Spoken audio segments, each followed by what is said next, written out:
మనం అందరం చెప్తా ఉంటాం. ఈ రోజు పెద్ద న్యాయం చేస్తా ఉంటాం. అంబేద్కర్ గారి యొక్క జయంతిని ఘనంగా జరుపుకుంటాము. నేను మిత్రులందరికీ ప్రతి ఒక్కరు కూడా వారు సూచించినట్టుగా మనం నడుచుకోవాల్సిన అవసరం ఉంది. అప్పుడే మన భారతదేశం ఇంకా ప్రగతి పథంలో నడుస్తుందని చెప్పేసి చెప్తా ఉన్నాం. అలాంటి ఇబ్బందులు పడతలేదు, ముందుకు వెళ్తా ఉన్నారు. ఇప్పుడు మాధ్యమంలో ఉంది ప్రపంచవ్యాప్తంగా, కానీ మన భారతదేశం తెలంగాణ రాష్ట్రం ఏదైనా కూడా అలాంటి పరిస్థితులను ఎదుర్కోవట్లేదు అని అంటే ఈ రోజు మనం వారు రచించినటువంటిది వారి భావాలను మన ముందుకు తీసుకెళ్తున్నాం. కాబట్టి నేను మిత్రులకు అందరికీ కూడా చెప్తా ఉన్నా, మనం పాటించాలి.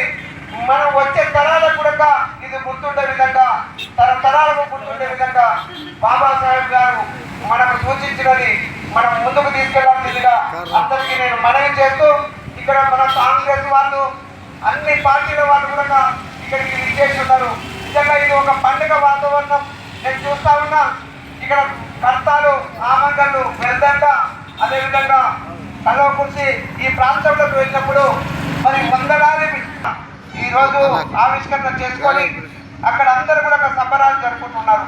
నిజంగా కొన్ని పండుగలకు కూడా ఇంత పెద్ద సంబరాలు జరగవు. మరి ప్రపంచవ్యాప్తంగా ఉన్నటువంటి మన తెలుగు వాళ్ళు కావచ్చు, మన భారతీయులు కావచ్చు.